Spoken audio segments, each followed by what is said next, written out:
한국에서 비행기에서 내리고 그 공기를 들이마시는 순간 눈물이 났었어요. 한국 사람이라고 생각하고 자랐지만 한국에 와보니까 외국인이고, 고려인들은 항상 어딜 가든 외국인으로 인식을 받다 보니까 저는 항상 이제 한국의 피를 가졌고 마음과 머리를 가졌다고 생각했습니다. 저한테 어릴 때부터 그 한국 얘기를 되게 많이 들려주셨습니다. 언젠가 너가 갈 나라고 너무나 좋은 나라니까 항상 공부 열심히 하라.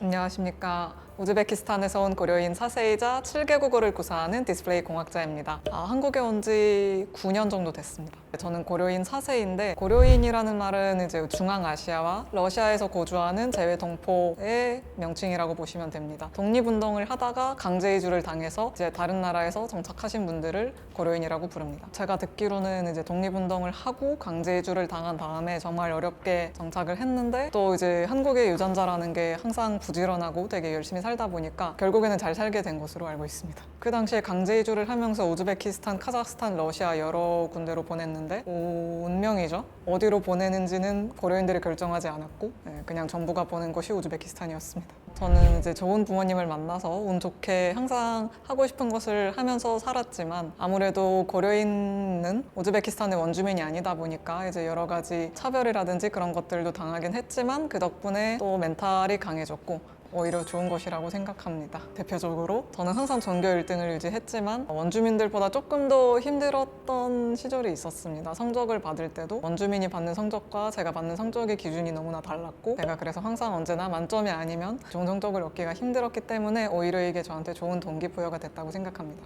한국 사람이라고 생각하고 자랐지만 한국에 와보니까 외국인이고, 고려인들은 항상 어딜 가든 외국인으로 인식을 받다 보니까 저는 항상 이제 한국의 피를 가졌고 마음과 머리를 가졌다고 생각했습니다. 어머니는 제가 유학을 오고 나서 바로 은퇴하시고, 제가 학부를 다녔을 때는 거의 매년 조금씩 찾아오셨고, 대학원 시작하고 나서는 거의 항상 여기 계십니다. 우리 가족 중에 유일하게 한국어를 배우신 분은 이제 어머니셨고, 30대 중반쯤에 처음으로 한글 학교에 가서 1년 만에 교사가 되신 케이스거든요. 그때부터 이제 교사로 활동하시면서 한국 출장도 많이 오시고, 저한테 어릴 때부터 그 한국 얘기를 되게 많이 들려주셨습니다. 언젠가 너가 갈 나라고 너무나 좋은 나라니까 항상 공부 열심히 하라. 선물도 잔뜩 사오셨으니까 항상 되게 좋은 인식을 받고 자랐습니다. 어머니가 이제 한글 학교 교사이시긴 한데, 부모님을 교사로서 모시는 게 상당히 쉽지 않다 보니까 저는 같은 한글 학교에서 다른 교사분께 배웠습니다. 처음 왔을 때는 이제 캠프였는데, 재외동포재단이라는 곳에서 재외동포를 초청해서 모국 연수를 시키셨는데, 그때는 이제 어머니랑 같이 왔었고, 사실 그 비행기에서 내리자마자, 그 이전에도 물론 여러 가지 여행을 다니고 외국을 많이 가봤지만, 한국에서 비행기에서 내리고 그 공기를 들이마시는 순간 눈물이 났었어요. 너무나 반가운, 제가 너무나 꿈꿨던 그 조국의 향기가 너무나 달콤했고 좋았습니다.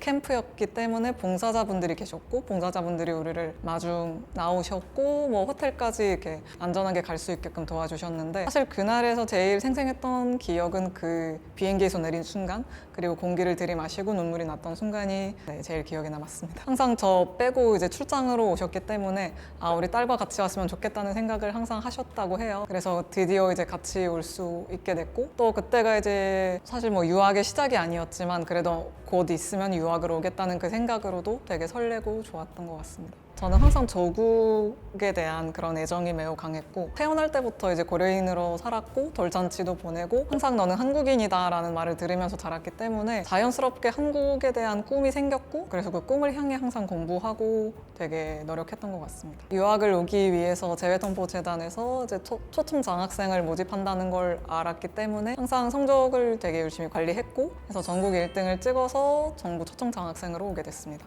정부 초청 장학생은 한국 정부가 지원을 해주는 거고, 우즈베키스탄에서 1등을 하고 오게 됐습니다. 근데 항상 그 나라에서 공부를 제일 잘하는 학생을 뽑아서 이제 하는 건데, 우즈베키스탄은 특별히 제가 전국 1등이었던 게 우연이었습니다.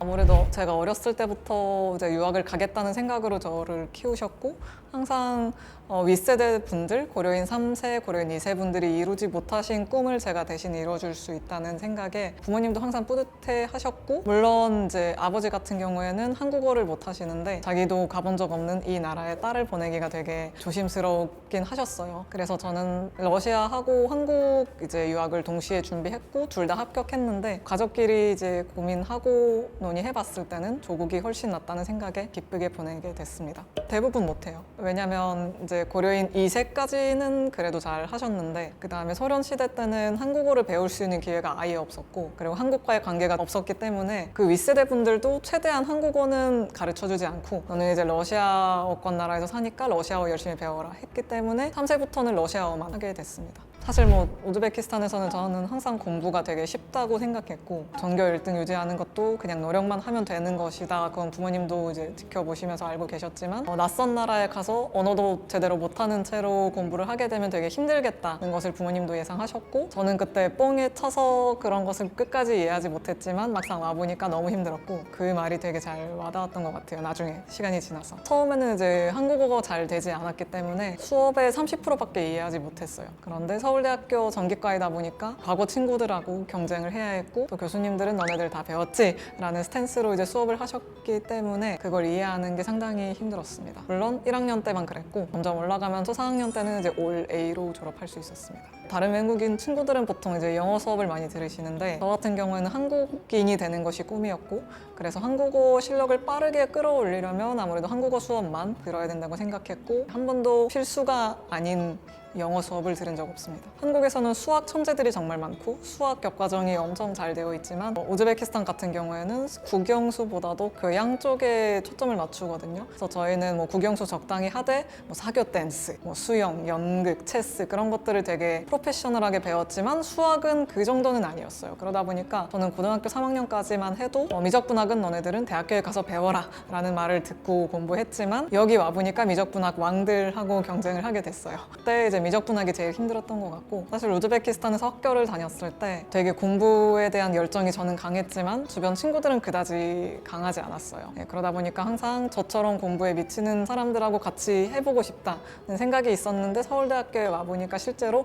다 그래요. 그래서 뭐 셔틀버스를 탈 때도 실험 얘기만 하고 어디 밥 먹으러 갈 때도 수업 얘기를 하고 그래서 그런 분위기에서 공부할 수 있는 것 자체가 저한테 정말 큰 행복이었던 것 같아요. 힘들어도 동기부여가 됐었고 열정이 넘쳤어요. 모든 외국인들이 제일 먼저 놀랍게 생각하는 건 깨끗한 화장실, 깨끗한 환경, 정말 깨끗한 나라라는 그 인식이 정말 강한 것 같고 그 외에도 저는 조금 낯설게 느껴졌던 부분은 뭐 규칙에 대한 극단적인 수용성? 어쨌든 규칙이 있으면 그걸 무조건 지키시는 한국 분들이 정말 멋져 보이지만 어떨 때는 약간의 답답함을 느낄 수밖에 없죠.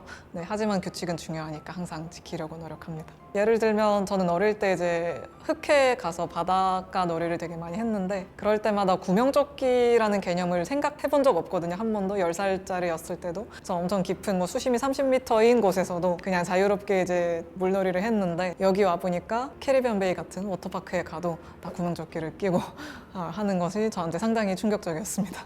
고려인 음식이 따로 있는데 그건 이제 러시아, 우즈벡, 한국식을 퓨전해서 융합해서 만들어진 건데 한식에 제일 가깝긴 한데 안 매운 게 대부분이에요. 뭐 예를 들어서 김치도 안 맵게, 김치찌개도 안 맵게, 된장찌개도 안 맵게 대부분은 비슷하지만 저는 매운 것만큼은 잘 먹지 못합니다. 한식과 비슷한 게 뭐 시래기국이 있는데 우리는 그것을 이제 시락자무리라고 부릅니다. 혹은 밥을 이제 물에 말아 먹는 게 있는데 그것을 뭐 바비무리. 또 이제 반찬이라는 건 한국에서는 그냥 여러 가지 종류가 있지만 우리는 반찬이라고 부르는 게 생선 반찬, 한해서 그런 명칭도 있고. 그러니까 겹치는 게 되게 많은데 약간의 뉘앙스가 다른 부분들이 있습니다. 전 한국에 와서 한식이 정말 마음에 들었던 이유가 설탕이 많이 들어간다는 것. 저는 단 걸 정말 좋아하는데 한 번도 단 고기, 단 토마토 먹어본 적 없는데 여기 와 보니까 불고기도 좀 달콤한 맛이 나고 또 우리 아버지가 오실 때마다 불만이 많으십니다.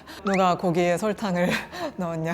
삼겹살인 것 같아요. 구워서 먹는 그 고기가 뭐 설탕도 없고 고기라는 게 되게 맛있고 직접 구워 먹는 게 항상 외국인들한테 좀 신기하다 보니까 많이 드시는 것 같아요. 삼겹살과 비슷한 게 없는데 최근에 이제 한국 분들이 우즈베키스탄에 가서 한국 식당을 되게 많이 만들어 주셔가지고 지금 언제든지 찾아가서 먹을 수 있습니다. 어머니는 이제 불고기를 되게 좋아하시고 그 외에도 뭐 설렁탕, 곰탕 같은 안 맵고 맑은 국물 위주로 많이 드십니다. 사실 실망하겠다는 예고를 되게 많이 들었거든요. 친구들한테도 선생님들한테도 뭐 어딜 가든 완벽한 나라가 없다라는 말을 되게 많이 들었는데 저는 아직까지 안 좋은 한국분을 만난 적도 없고 너무 좋은 환경에 있어서 그런지 모르겠지만 다들 너무 친절하게 대해 주셨고 친절하지 않더라도 속은 되게 따뜻한 사람인 걸 항상 느꼈기 때문에 크게 실망한 적은 없습니다. 이제 해외에 나가면 다들 한국인이라는 걸 외모로도 판단이 되는데 한국에서는 약간 이국적이라는 말을 되게 많이 들었어요. 그래서 그런 것보다 성씨로 많이 판단은 되는데 저는 문씨잖아요. 이제 뭐 남평문 씨, 유일한 문씨인데 항상 제가 남평문 씨라고 하면 제 발음이 이상해서 그런지 결혼했냐고 물어보시더라고요.